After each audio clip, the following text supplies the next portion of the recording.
Monday, the 19th of June in 2023. And that means it is time for a Monday Coding and Compliance Roundtable. Today, we have almost the entire crew. One is missing, but we hope everything's all right with her.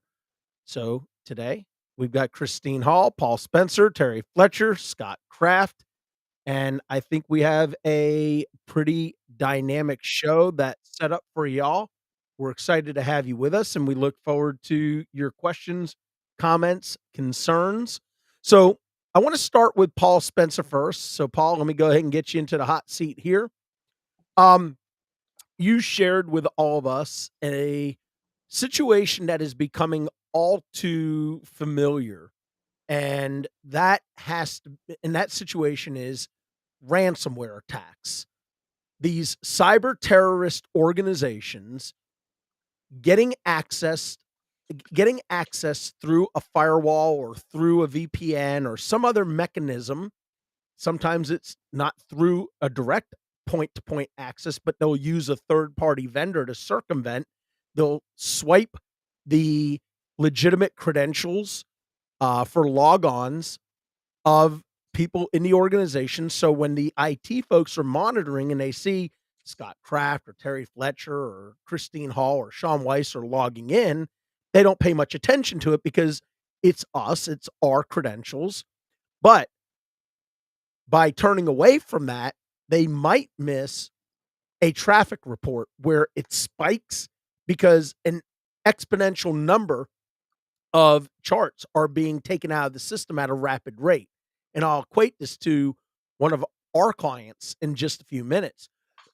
But because of this, these ransomware attacks, it's putting significant financial strain and burdens of all sorts on these different facilities. So, without me taking any thunder away from what you're going to talk about, let me turn it over to you and you kind of paint the picture for our folks.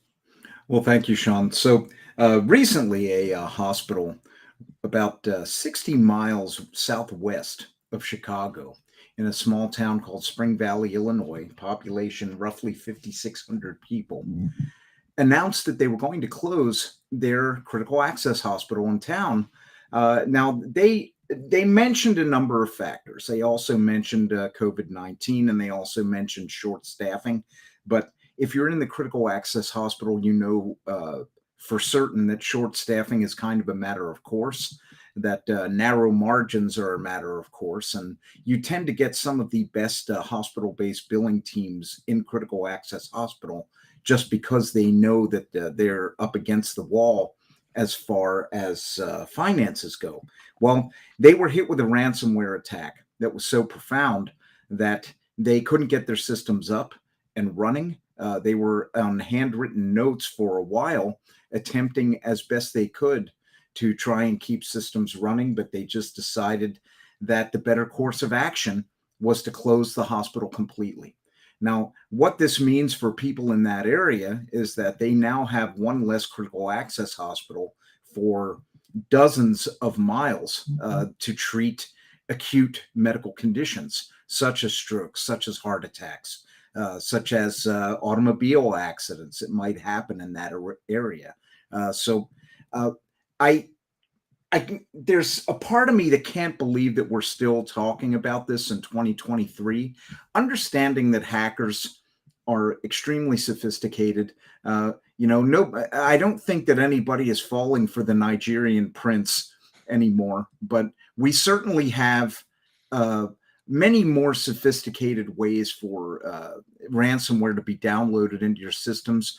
An overwhelming majority come through email. I know that I can speak for Sean and Scott for our IT department, where if suspicious activity starts going through our system, even though we're not particularly a large organization, suddenly our IT guy is, rattling the temple bells and saying, "Hey, we've got if it looks like a subject line from somebody in house is coming into your email, and you don't recognize it, it's best to delete it." And usually you get some kind of warning internally that an email is coming. So understand that it's 2023. This shouldn't be happening. But in a place like Spring Valley, Illinois, your IT infrastructure is only as strong as the weakest link in your employee chain who's opening up an email in your company email system. It's always been that way. And it could be accidental, it could be any number of factors. But the faster you realize that mistake has been made, the faster you might be able to prevent this. But it's the usual suspects, and I'm not talking about Gabriel Byrne or Kevin Spacey. I'm talking about Russia, China, North Korea, et al., who love to start this type of thing and try to infect our systems. And at this point, now you have a healthcare desert in Spring Valley, Illinois, where 2 weeks ago you had a hospital. And that becomes an exponential problem, not only for that town of 5,600, but all the other small towns that surround it. Yeah, that's devastating. And I will say this, and then I'll go to the roundtable. Look, there's no doubt that we live in a new era.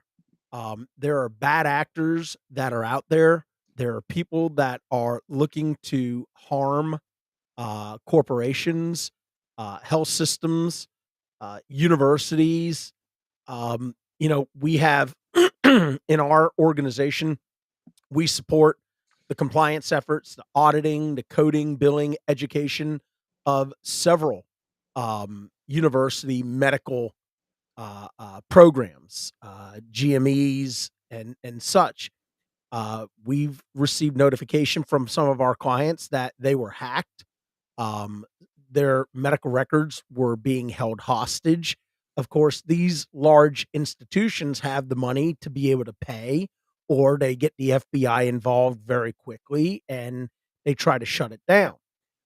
One of my clients, and you've heard me tell this story in the past, one of my clients was hit by the Dark Overlord, which is a pretty profound cyber terrorist organization. They accessed my client's medical records via a third party medical record retrieval company that didn't have at the time, didn't have the protections in place that should have been there. And as a result, they got the credentials of some of our folks. They got into the system. And before anybody in the IT department recognized what happened through the traffic reports, they extracted more than 240,000 patient medical records and held it hostage. It led to OCR putting an initial demand against our client for over $16 million, a 5-year resolution agreement, which obviously the good news for our client was we were able to negotiate all of that down to more reasonable numbers, but still 1.5 million is a huge number. 2 years on a resolution agreement is a long time to be monitored by the Office of Civil Rights. And what I will tell you folks, they are truly the police department now for all things HIPAA. They carry a big stick and they walk softly, but when they whack you, you'll feel it. So let me go around the table, and who wants to jump in first? Don't everybody I'll jump jump in. for I think obviously when I think about compliance in our podcast, we're really about trying to bring solutions. And the reality is, Paul had made a comment about, we don't see the Nigerian prince anymore necessarily, but what that does mean is that a lot of these efforts are becoming more and more sophisticated. People are more apt to fall for them. They are modeling things that may look like part of your ordinary course of business. It's unrelated to healthcare, but I mean, there was something that happened out here where I live a couple of years ago, and I've heard about it in other places that was very chilling, where they had basically said that mortgage bankers and lenders are so infected by ransomware that most people, when they are going through a buy transaction, will get some sort of fake email to initiate the wire transfer for the down payment or something like that, where you're basically sending 5 figures of your down payment off into like the dark web somewhere. And so these are very sophisticated efforts. I don't think people should be reading their personal emails on a company device.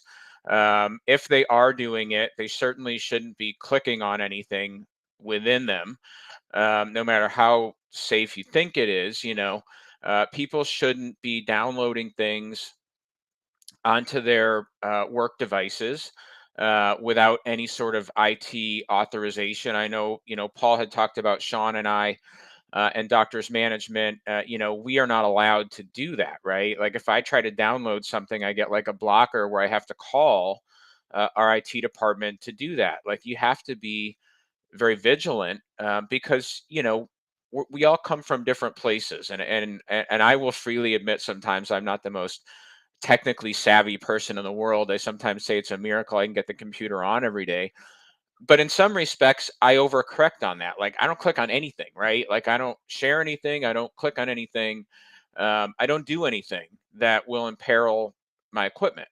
And I think we're just going to see more of these stories. And I can only imagine because a lot of these ransomware transactions are private. Who knows how many of these are taking place every day, and we're never hearing about them, right? And to Sean's point, larger organizations can survive, smaller ones can't, right? So if this happens to, a 5, 6, 7 doctor physician practice, what's going to be the outcome of that?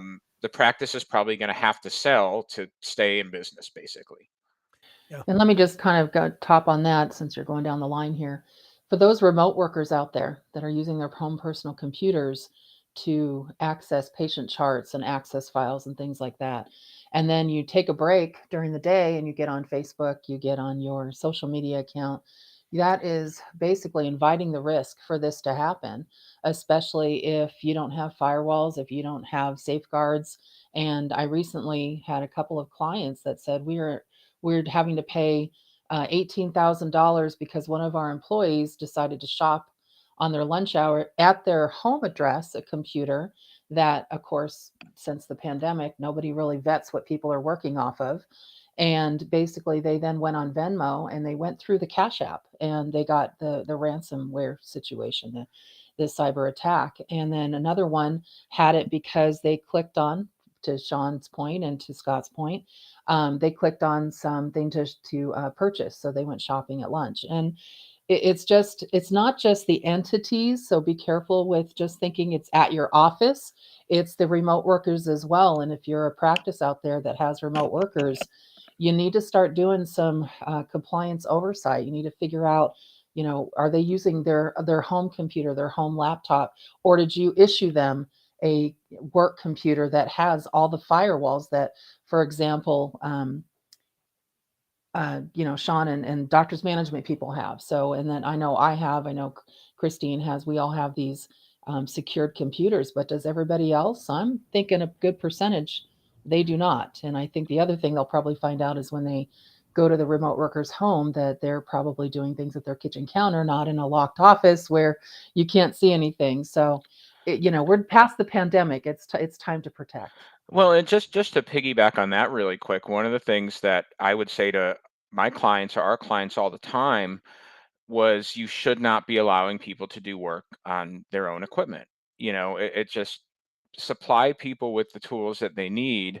It's an investment that gives you much more control over these types of instances than if you have people just kind of grabbing their own laptop and then maybe they finish work for the day and their kid gets on it and plays games or something. There's just a lot going on there, and I don't think it makes any sense to have people that you're putting in position to do remote work, but they're using their own equipment. Like I just think the risk far outweighs whatever nominal savings you're going to get from not supplying that person with a device. I couldn't agree more. And another thing that I've done in my own organization is, because I have a home office, I have a separate IP address for business, and I only use that IP when I'm working. I have my firewalls in place. And that way, like you said, if someone comes in and starts playing video games, they're on their own separate IP. It has nothing that's going to cross over into work. So I know that during the public health emergency, we blew the barn doors open and we just needed to function. Well, that was only in a temporary time period, 3-6 months at best, but we should have always been looking towards what is the best way to protect ourselves, even during the public health emergency. But now that it is over, there's absolutely zero excuse why we cannot do a better job. So, and I agree with you 100%. So one of the things that I would tell, that I tell folks all the time is, listen, you've got to perform your security risk assessments. You've got to do your SRAs. If you're not sure of what you're doing or how to do it, there are people out there who can assist you. I did a podcast with somebody who I consider to be the godfather of HIPAA. His name is Elliot Golding, and if you get a chance, go search out on. You could go to Google, you could go to Spotify, wherever you listen to your podcasts, and look for the episode of Elliot Golding and HIPAA, and he literally breaks it down in layman terms. He really goes through it in spectacular fashion, but he is without a doubt the person that should be in your inner circle of trust as your go-to for all things related to HIPAA. All right. So let's talk about another critical topic. And that is physicians' reliance or non-physician practitioners' reliance on electronic medical records, and them believing that just because a template has been created for them and a plug and play, that everything on that template is what it should be, and that's the gospel. But as auditors, we know that's not the case. So let me start with Christine, because I know you kind of you had some bones to pick about this. So I got my hair ruffled on this one. I spend a lot of time auditing, and I just can't believe that providers have just given up. Okay, maybe that's a strong word, but it looks like from the templated perspective that they're just given up on it. I don't even look at review of systems or the physical exam anymore, because everything is unremarkable. They just go down and click all of the boxes, whether they're relevant or not. We see this. It's true. Terry and I, we audit telehealth, and we see these full system exams that are performed via telehealth. Impossible, by the way, to do that full head to toe exam via telehealth. It almost seems like, though, that they've given up. I'm just not seeing it. And the argument is that I paid good money for this electronic medical record, and that should support anything from a payment perspective.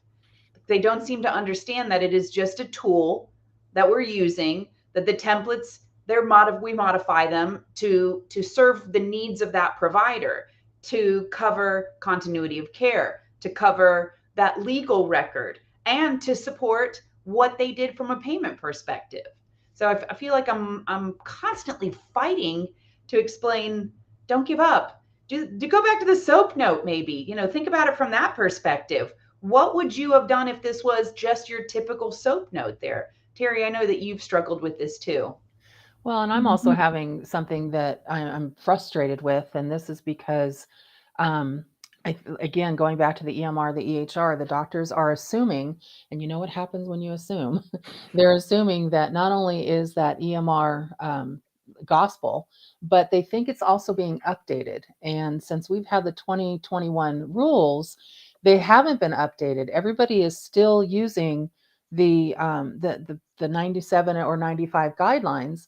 And my concern with that is, like Christine said, a lot of these exam templates don't make sense. I've got patients that are coming in complaining of one thing in the history of present illness, and then I don't see it anywhere in the exam. So they say that they've had this lesion on the outer portion of the left breast, and then you go and look at the exam, and nowhere does it talk about this lesion.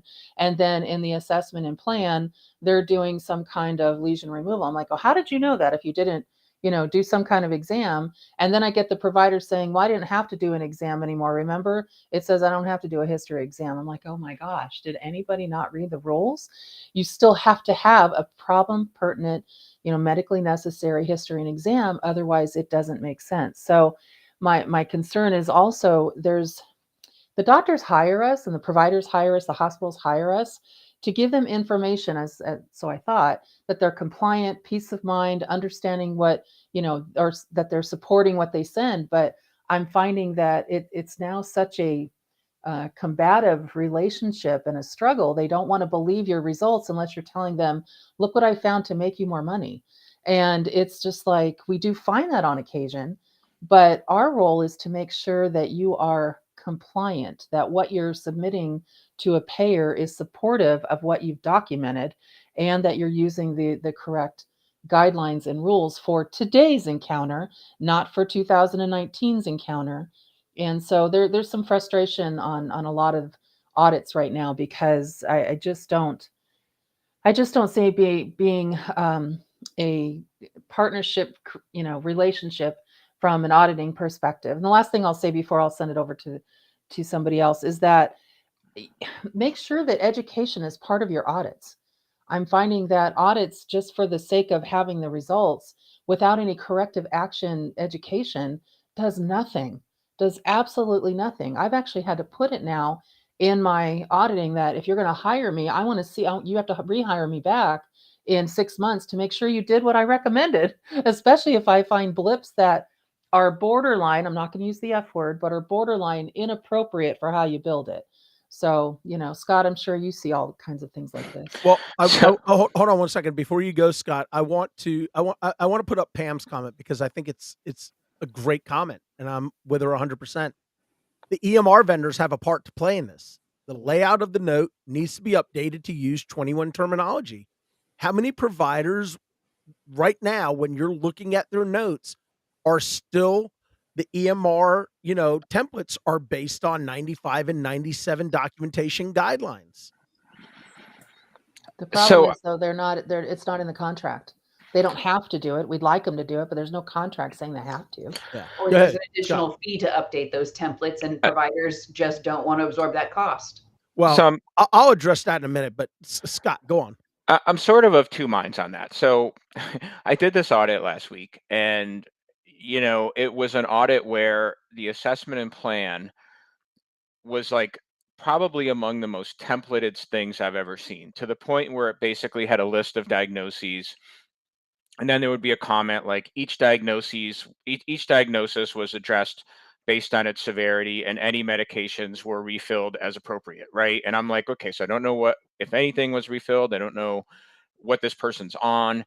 And I do think EMR templates need to be updated to some extent. But another thing I see that is troubling with respect to macros is, I always felt the nice thing about the move to these new guidelines was it took us a little bit closer to like an old soap note, right? Like, just tell me what's going on with this person.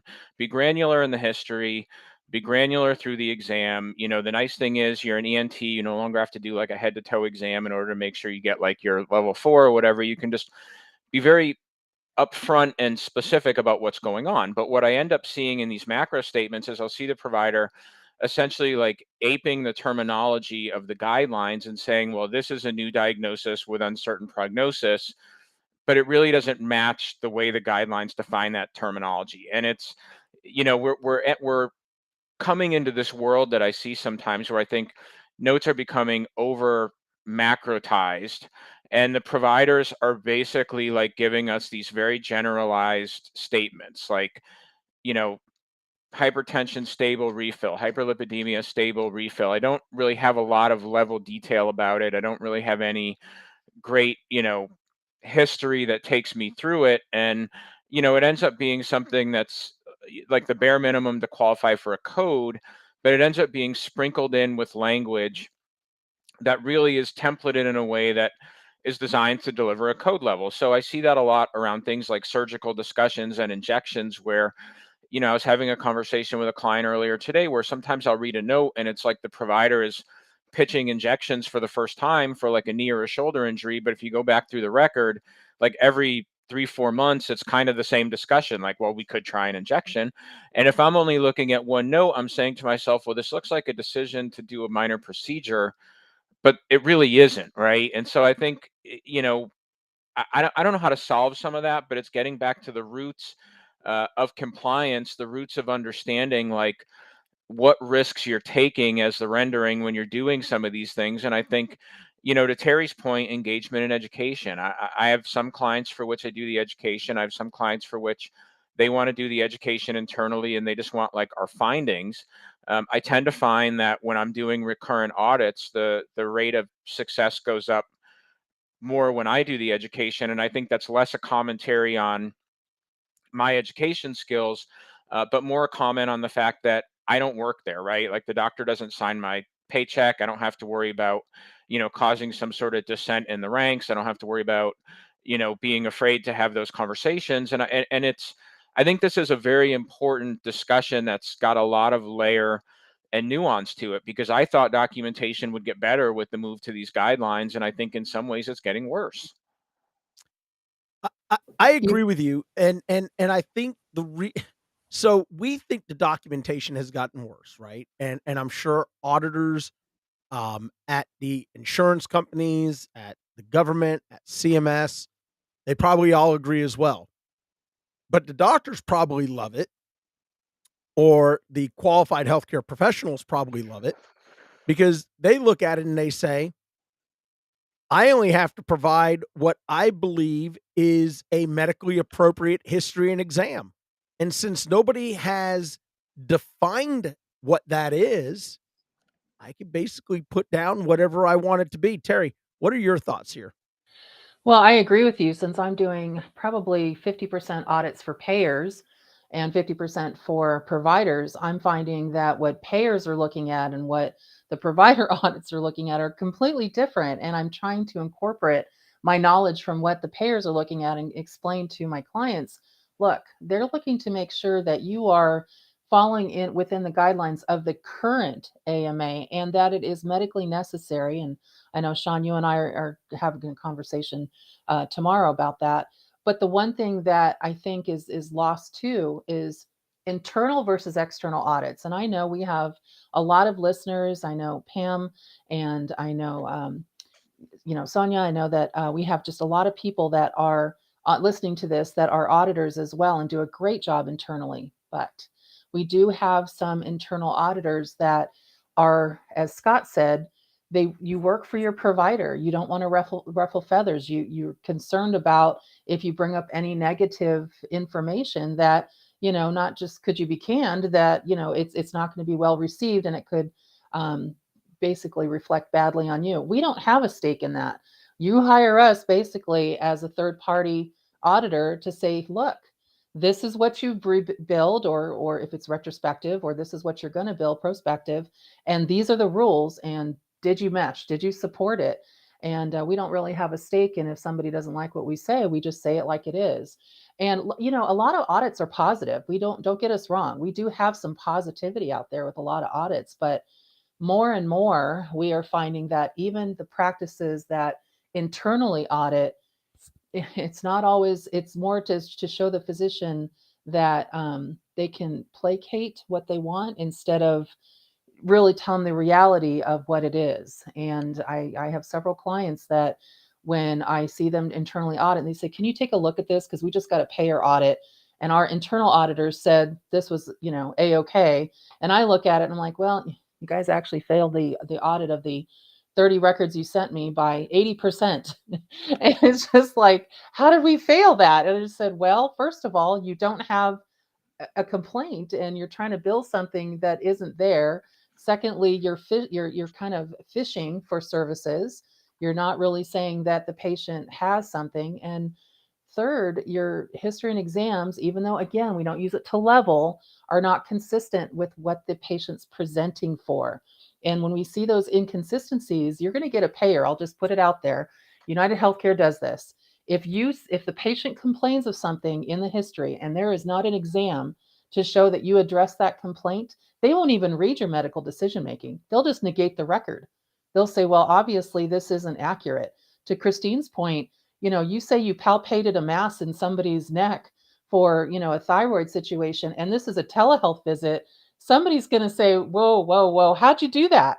That's magic. So, I think to all of our points, it has to make it make sense. Who said that? To make it make sense, and Well, sometimes it doesn't. and I think the important part about the education is what is the right solution to whatever the problem is. Because I've seen instances where we've done recurrent audits or there's been some internal education, and you can almost like walk through the hypothetical, right? So if the internal education is, well, the way the guidelines work is 3 lab orders is moderate data and 2 lab orders is low. So you only have 2 lab orders. So you only get low and it's only 99213. Then when you get the follow-up audit, suddenly there's like some other lab in there for all these people, right? And it's, how many inpatient notes do I see where there's these template statements about, I reviewed all the documentation, that data dump of X-rays and EKGs and all this other stuff that's going on, and it really has no pertinence to what that provider is managing,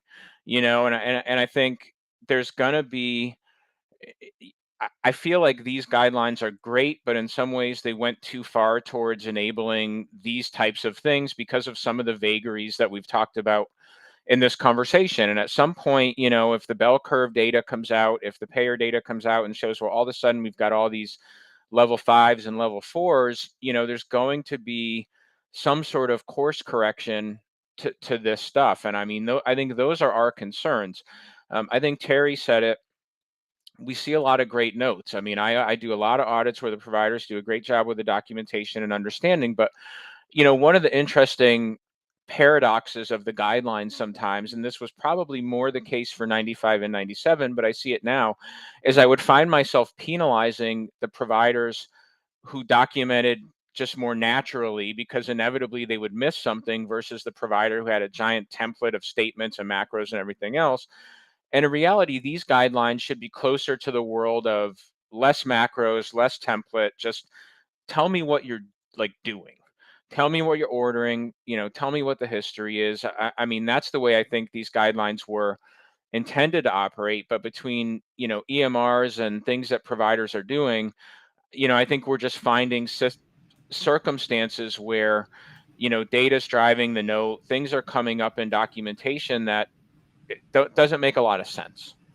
I think it goes even deeper than that. I think, it's, why is the patient here today? Because in a number of instances, all you see is active problems. And, we're not seeing real input into those active problems and, and where they stand. I mean, start from the basics. It's like, go to the beginning of the encounter. Why is this person even here today? Because we're seeing notes that are incredibly similar to the last notes that we had for this patient the last time they were there. Yeah, and to that point, I noticed that we had some comments in the chat. Kimberly mentioned for those providers that do not understand the return on investment of training their workforce, education equals cost of providing quality care. One of the things that I've noticed that when people quit their job or you lose staff, and we have a staffing shortage right now, one of the biggest complaints is they feel that they weren't trained. They were set up for failure. They were thrown into a job that they just really weren't equipped for without training. And I'm finding that a lot of the providers just, bless their heart, they're trying to, I think for the most part, do what's right, get trained correctly. You're going to have some providers that really just don't want to mess with documentation, even though we need them to. But it's tough because I think that everyone is technically trying, but there's just the lack of education is causing all kinds of problems. And Christine. So just quickly, you hit it on the head, Terry. I'm about to go out to Texas and do an education to the medical assistants on documenting the HPI in this new world. Let's think about it. They don't really need all of those elements or the ROS. And that's what I'm seeing now is that patient came in for follow-up, refill meds. There's no HPI. There's no ROS, or the ROS is just unremarkable everything. But I think we need to invest in our support staff as well. If that support staff is going in and prepping the chart for the provider, as they are allowed to do since 2018, is to go in and get that history component, make it matter. Have them find out, what does the provider need to know about these conditions? How has it been? What is we reporting? That helps support whether it's stable, unstable. And I'm sure that not only from a payment perspective, but that continuity of care, that would be the kind of information that a provider would need and that could make a difference. So like you said, Terry, maybe it's that we don't have that scope of work set in place to really have the assistants do a good job prepping those charts or providing that information to begin with. Well, and I think as auditors and educators, I think one thing that I know we're running up against for all of us that are educators too, is that we don't have guidelines. We're having to use best practices. Now that AMA has kind of blown up what an exam and what a history is, we're having to come back to make it make sense, make a reality. Even the CPT book took out the fact that you need a chief complaint. But then when you look at the reality of an E&M service to get to the medical decision making, the what makes sense is the patient's coming in for a complaint, right? So what is that? What are you addressing instead of, like Christine said, refills? Well, refills alone is not anything. That's part of the history. You have to examine why the patient has those chronic conditions. What are the status of those conditions? And Paul made a point not too long ago, I think on one of our episodes, and I love the point. He went back to the Marshfield Clinic. He said, look, remember the old rules that basically said why we're doing something? Is it the interpretation of something we're looking at? Is it a film? Is it a specimen? I love that. I mean, we're having to go back to old school. Remember, you always miss what you used to have. And that's the only way to actually kind of make it make sense, that we have these history and exams that say absolutely zero or say too much, and they're not consistent with what the outcome is of that encounter. So we have these, textbook medical decision making elements, but we don't have what led to that. And that's where it's becoming such an issue right now, because we're having to rely on best practices, and everybody's just trying to say, well, it doesn't say I have to have that, or technically I don't have to do that. And oh my gosh, for Sean's the legal guy here that deals with all the backlash of when you don't have things correct. And I know Paul too, and I think Sean or Scott gets in on that as well. But what's hard for me is, why do you always want to play defense? Why do you always want to basically say, well, I'm technically covered? Why wouldn't you want to say, you want to look at my charts? Here they are. We do a good job because we make sure it makes sense. Well, Right. and I, A provider that spent $100,000 in a legal defense, but at the end of the day, they won. Yeah, right. Go What ahead, did you Scott. win? and I think some of this also, the last point I'll make on this, and I think this is a struggle for internal people more than us, is these changes around medically appropriate sort of widen the gap or create a chasm between, me as a non-clinician, or an internal auditor or coder as a non-clinician, and the provider. Because when we have medically appropriate, like who am I to go to like a neurologist and say like, well, doc, you didn't do an examination of, the extremities, and that doesn't make any sense to me, right? And under the old guidelines, at the very least, it was like, I may not have many skills, but I can count to 8 or count to like 10 or whatever that is. And I think it just adds to that complexity, right? And that, I think, makes it harder to have those conversations, because the provider, I think it's been a long-standing thing in our industry where providers say to people, well, you're not a doctor, how do you know anything about anything, right? And some of these changes around medically appropriate did not help. Well, remember what it says in ICD-10 now. It started this in, I think, 2021. Correct me if I'm wrong, Christine. But it says you can't make these decisions without your coders. They finally said the coders and the providers have to do the work together. And remember what an audit does. Whether it's an internal audit or external audit, this isn't meant to discredit anyone's work. That's not my goal anyway. It's to, really serve as a chance to improve as a team, understand what can support, and to be proactive so that you don't get a formal audit later on. So Just everyone has to work together on this, and I'm not seeing this being an issue. Yeah. Yep. Uh, just we're in 2023 now. We're 2.5 years into the new office guidelines and 6 months into the hospital guidelines, and that's something of a different animal.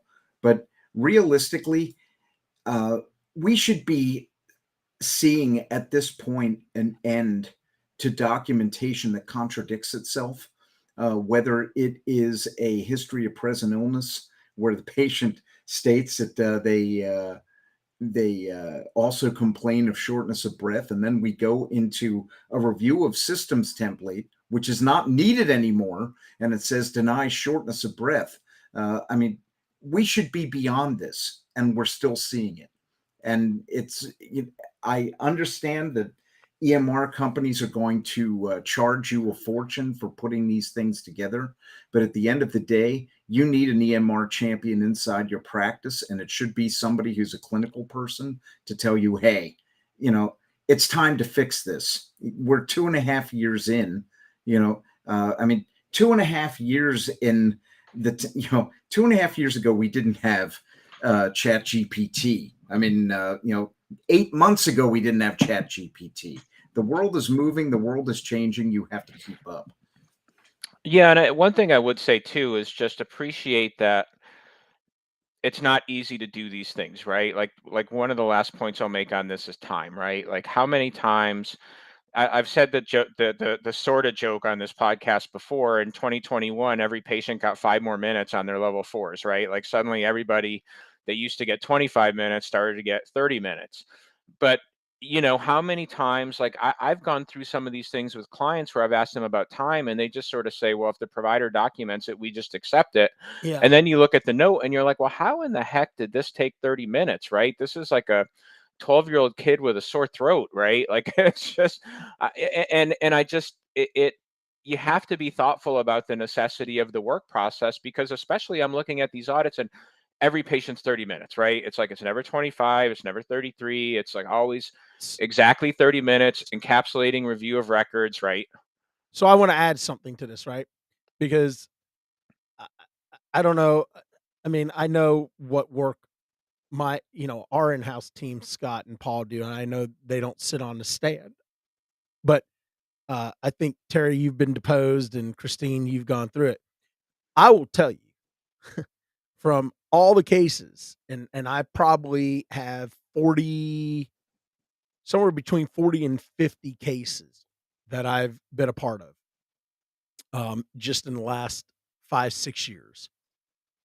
Every single one of those cases, whether it's a civil or it's a criminal case, they will go to the patients and they will ask the patients, how long was your visit with your doctor? And when the patients say to them, he was in and out, or she was in and out before I could even ask a question. My mother who's 82 years old, she has every condition known to Dr. Google.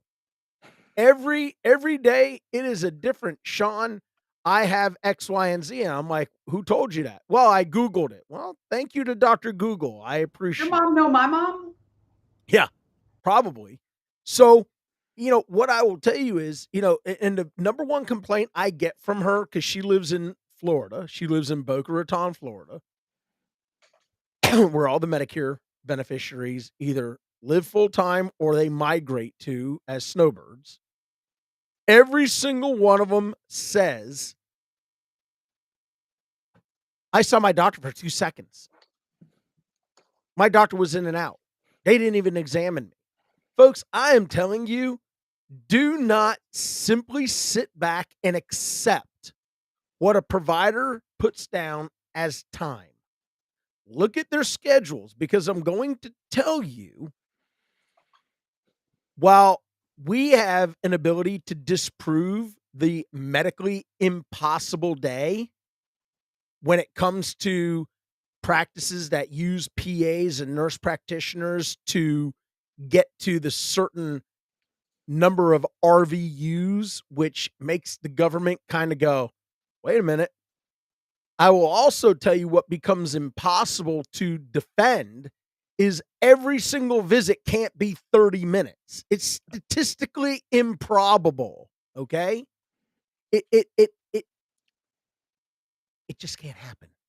So your job as a coder, okay, now I'm going to try to get a little technical here. And ladies and gents, you guys help me if I step off the cliff the wrong way.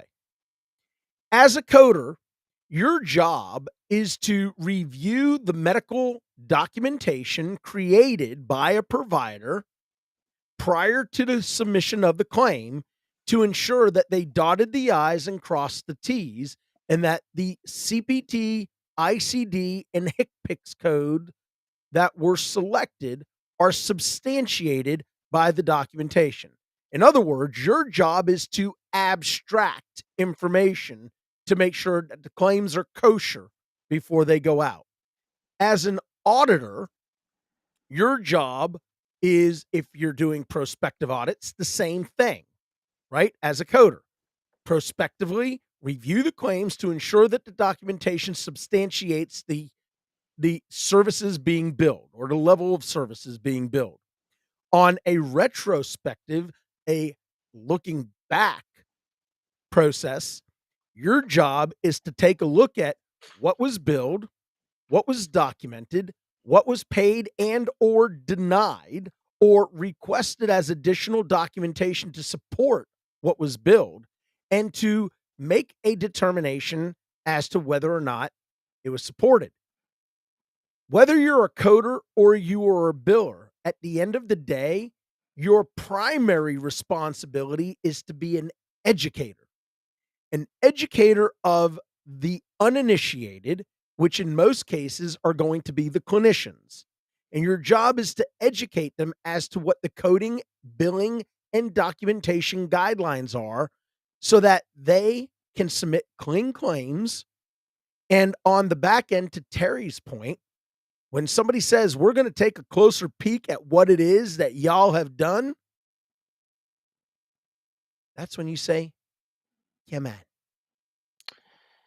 Well, I Yeah, I think mean, that's not how workflows work, though, Sean. I think I get it, Terry, and you're right. I'm Yeah. with you. Go ahead. Yeah, well, I can't really say that that's a coder's job, because I think that coders right now are putting in codes. They're some of them are on benchmarks that productivity, they have numbers that they have to reach, and I don't think they're in a position to look at every single document that goes across that, especially high volume E&Ms. I think that if they see a pattern of probably high codes for a physician or a flatline coding physician, just remember, people, that's just as bad, where that means they only code one code of service, and that's usually a level 4. It's amazing how they love that level 4. But if you see a provider that has more of a lightning bolt, for their for their profile, instead of really looking at a really good, level 2s, 3s, 4s, and 5s, then I think that's a position that they either have to find their CDI specialist that's actually the auditor in the practice, or if there's no person that audits in the practice, then yes, I think the certified coders need to look at that. But you're going to have some practices that don't have certified personnel that basically have, and this isn't to say anything bad about anybody, it's just that you have people that don't have the knowledge on how to extrapolate codes from a record. And I think that's where there tends to be some issues, where you're relying on the physicians in their EMR, where some of those EMRs have that auto populate, and then it just, like I think Scott said, just brings up, or Paul said, brings up a code, and that's what gets submitted. And until somebody questions that, there's really nobody auditing or checking it. So when you have, a strange bell curve, then that's something to take a look at. Again, when you have something suspect, that's a look at. But to expect coders to look at every single record, I just don't think that's reasonable. And I think that's part of the reason why we're here, is because it's a problem right now. Go ahead, Scott. You had something that you were going to say. Yeah, I was going to say a couple things. I think one, to build on to Terry's point, I think because we know that these activities can't occur in that way, it's really up to organizations to create the tent poles or the parameters under which providers operate. I mean, particularly if you're in a world where the provider's employed. I mean, to go back to this time thing, it's sort of like the tail wagging the dog, right? We just say, well, if the provider said it's 30 minutes, it's 30 minutes. I mean, if the insurance company calls the patient and says, how much time did you have with the doctor? And the patient says 7 minutes, right? That's an awful lot of records reviews and other things. And I will mirror what everybody else said. I think the only time I've ever spent 30 minutes with a doctor in my life is when I'm doing like provider education calls, like in this job, right? Like I mean, I had like an emergency lung surgery and I didn't have 30 minutes with the doctor, I don't think. So, it is really important to be thoughtful about, what you're doing and how you're doing it, just in terms of, I mean, there's things that I've had people say to me in my job where I just, I'm like, please don't ever repeat that to me or anybody else again, where they say something like, well, the reason I think I'm good with a 4 on this one is because they got me on some other one where I was stuck with a level 3. I'm like, well, it doesn't work that way, right? It doesn't, this is not a gotcha game or to get everything even. And, compliance, like this podcast, the things we talk about, like compliance is proactivity. It's not like reactivity, even as we are often being reactive in our work to the things that people put in front of us. My job, I always think, is I'm trying to move the needle towards, let's react to the things that are going around us, to let's create a culture, a pattern, whatever you want to say, where compliance is sort of baked into our DNA, where we're not trying to figure out how to get everything to be a level 4 or a level 5, and we're just saying, like, these are the patients in front of us, these are the rules, this is the documentation, and this is where it lands, right? And if you do that, like, you're far more likely to land in a defendable documentation pattern, so long as you understand what all the rules are. I think what's tough is that there's a problem with definitions. I mean, do you have providers? I know I do, Oh that yeah. think a complex patient is a level 5. No, Yeah. you have a patient that has multiple problems going on, and you're putting down stable, stable, stable for today's encounter. I swear Christine's never going to get that out of my head. For today's encounter, that is a stable problem, or 20 problems. That's not a high risk patient per se. Now they Yeah, I say, mean, well, I can get up to 40 minutes. So is that okay? I'm like, oh my gosh. Like you said, now everybody's the 40 idea minutes. is not if you could get there, right? I Like, certainly there know, are right? patients who have a number of conditions where it requires more time potentially. And these are some of the reasons why time exists. But yeah, complexity, I still say it's some under these guidelines, but I used to say under the old guidelines, you could get from a 3 to a 4 on volume, but you can't get to a 4 to a 5 on volume. You need severity. Well, and the other thing now is how many providers are looking at that, and it really drives me crazy. The prescription drug management. Do you know how many podcasts I've done just on that topic? How many educational things where I'm like saying, refill prescriptions, that's not a level 4. Management means, yes, there has to be some kind of RX authority, but you have to explain what are the outcomes and the connection to the problem you're addressing to that treatment plan that includes the medication and the management of that. And And so I'm not seeing that in the record, and they're trying to get to level 4s. and that's the low hanging fruit, right? That should be the It easy thing is. to fix. It's the easiest one. Yeah, it is. But I just think the definition sometimes is missed. It's like, no, you're dealing with today. You mentioned about, well, I'm going to bill a 4 today because they missed giving me that money before. It reminds me of baseball I was watching this weekend. We had some terrible umpires. I don't care what your team is. They were just terrible this weekend. It must have been something in the water. But I'm just like, oh, well, they gave them a strike on that one, which clearly wasn't a strike because they missed it before. It doesn't work that way in healthcare.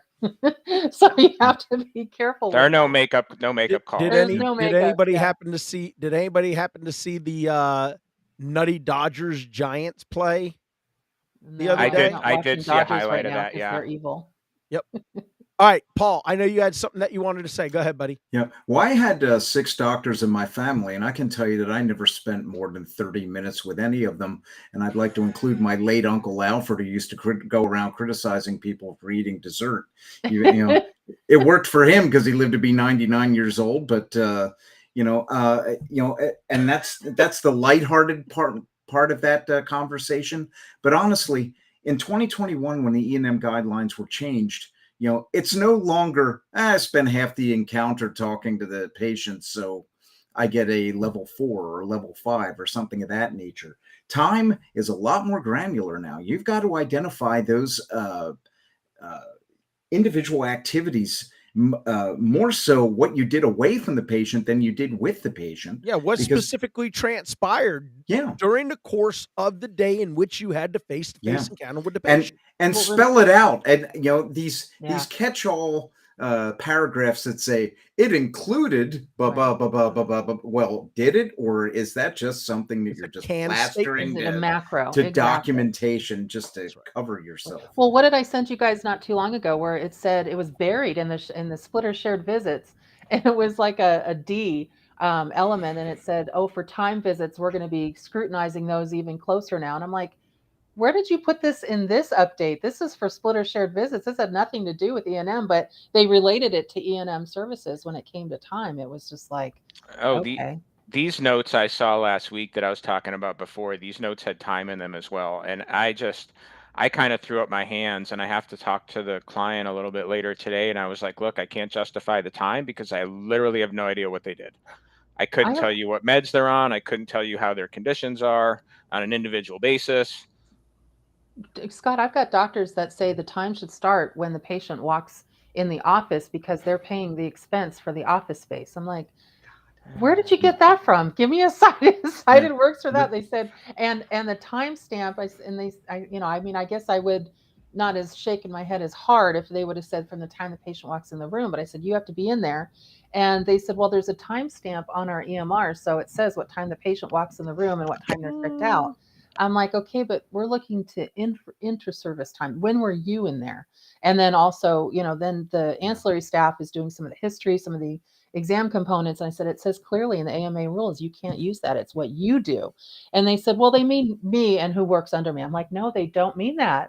Where are you getting this? Yeah. So some of these assumptions that are being made, and then, Yeah. or then they do a procedure and they don't carve out that time of the procedure within the notes. So then I'm guessing, I'm like, well, I think it took you 30 minutes for that procedure. So you only spent 10. Yeah. And they're just like, But what? then Yeah. we're challenged, Terry. Then we're Yeah. challenged. Well, yes, here's Yeah. the guideline, here's the regulation, but I don't think that's what it meant for me. Right. And then when I try to carve out Oh, a time for how long it took them to do a minor procedure because they didn't put it in there, 1 minute they're saying, well, it takes me a long time to do those procedures. And so I should get credit for that. And then you carve out that time. They're like, well, I didn't spend that much time. I should get the whole time for the visit. And my face planning days are really big Yeah. right now. Well, the main idea here, I mean, we've always had some kind of push-pull between science and regulation, and physicians need to understand that from the science of medicine standpoint, your medical documentation is going to be with that patient, honestly, for the rest of their lives, particularly in an electronic situation. It's not busy work. I mean, you have to really paint a clear clinical picture of why that patient was there today.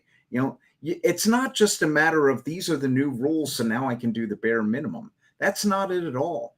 Yeah. You have to credit yourself for that work by making it very clear what medically did you do for that patient that day. Excellent points. All right. Well, that's going to bring us to the end of another Compliance Guy Monday Coding and Compliance Roundtable.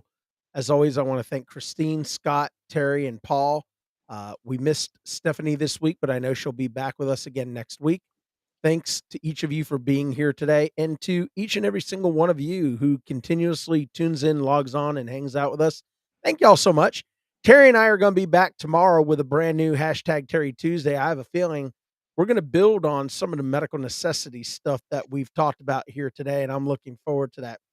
All right, later this week, we're going to have a great podcast with two former OIG professionals, one who was a special agent and another one who was an attorney with the Office of Counsel to the Inspector General. So I have lots of questions for these two individuals, and namely, why during your tenure did you make everybody's lives so miserable? No, just kidding. It's going to be a great episode. I'm excited to have them both on. We'll feed you more information as the event comes about on Thursday. So until then, remember, be good to yourself, but more importantly, y'all be good to each other. Take care.